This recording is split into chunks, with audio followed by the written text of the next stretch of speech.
Good evening. Thanks for joining me again for my third instalment of Transformers Review. First of all, I'd like to say big thanks to everyone who's subscribed to me so far. I think I'm to 15 subscriptions at the moment, and I think I've been viewed quite a fair few times. I'm quite surprised. I didn't think I'd get such a good response straight off, being new into the Transformers Reviewers. But again, thanks to Tatimus Prime for giving me a shout out. And thanks for Zizzle8707, bit of a mouthful there. But again, he's given me a shout out as well, so thanks to you guys. Anywho, it's come up to 2 o'clock in the morning now. Can't sleep, so I thought I'd do a quick Transformers review. I thought I'd do it on this guy, Chromdome, part of the Headmaster series. Produced in '87, I believe. I don't know where my Bible's gone. I think my son's taken it. Oh no, here it is. Oh, the Bible. So yeah, I think '87 it was. Or am I wrong? I don't know. It's late. That's my excuse anyway. To the figure. Chromdome there. You can see. I think it was Wolfgang 1 who was saying that these were probably their Cybertronian modes, and I'd go to agree with that. Definite, in terms of the look and the design, nothing Earth-based, because I think after the Headmaster series would have been after it would have been in Series 4, which would have been set after the movie, which was set in 2006. And I think even then, we wouldn't be looking at vehicles which look like this. So yeah, I think I definitely agree that they're Cybertronian mode vehicles. Anywho, let's get on with this. Anywho, seem to be saying that a lot today. Well, not a lot to say really. These are Generation 1, so it's not all singing, all dancing, but at the same time, some people say, oh, Headmasters are crap, they look crap, they are shit, and it's excusable because these are the reasons why we fell in love with them in the first place. Us older guys anyway. I was around the first time in '84 when these came out, and yeah, I mean, I loved Headmasters when they first came out. They were so unique. Chromedome's not my favourite. I think Hardhead was more my favourite. Then again, there's also the Decepticons as well, the Triple Changers, and they're quite unique in themselves. But looking at itself, 2 twin-mounted rifles. Can't really do much with those, apart from shoot straight. They don't turn or anything, but when they do, you kind of have to move them in parallel with each other there. Vehicle mode itself, some sort of chocolate brown and cream colour.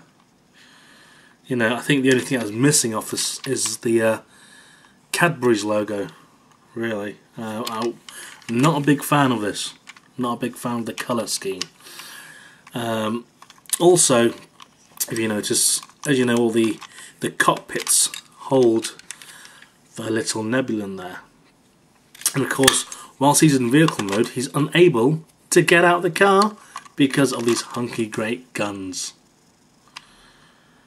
Aside from that, it reminds me of a DeLorean, Back to the Future. Anyhow, you got the headlights there, in not so much detail as they were in '86, I must say, because like if you remember my review of the Sideswipe figure, was it Sideswipe or Red Alert? Sorry, Red Alert.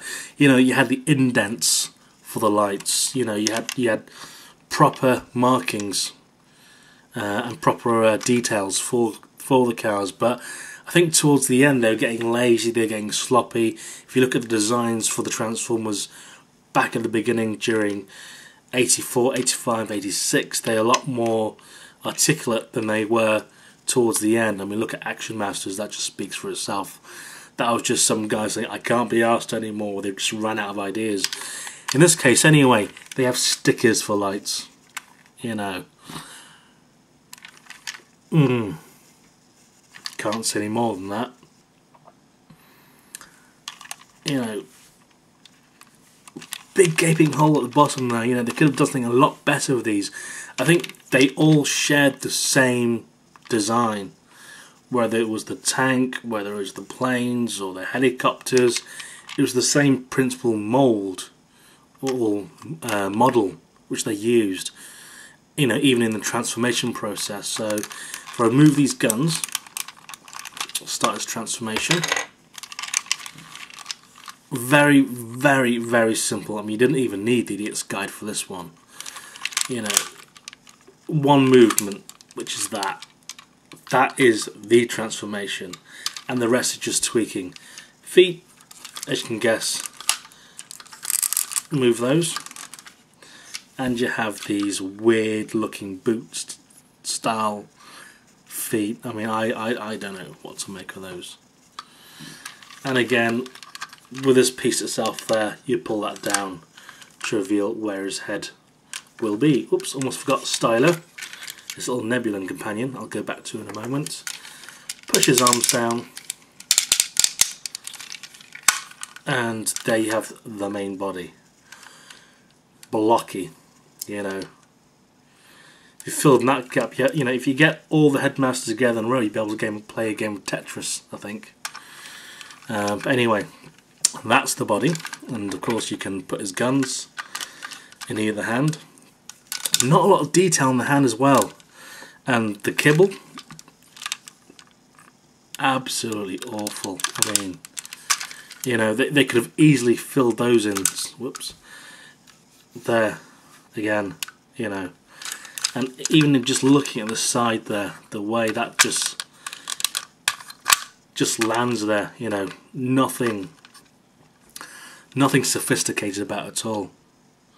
No articulation apart from the arms, and yeah, disappointing transformer overall. But let's get to the head, because we all like a bit of head, don't we? Anyway, Styler. Depending on which series you follow, obviously the Western series, you know, the little partners were the little Nebulan companions, which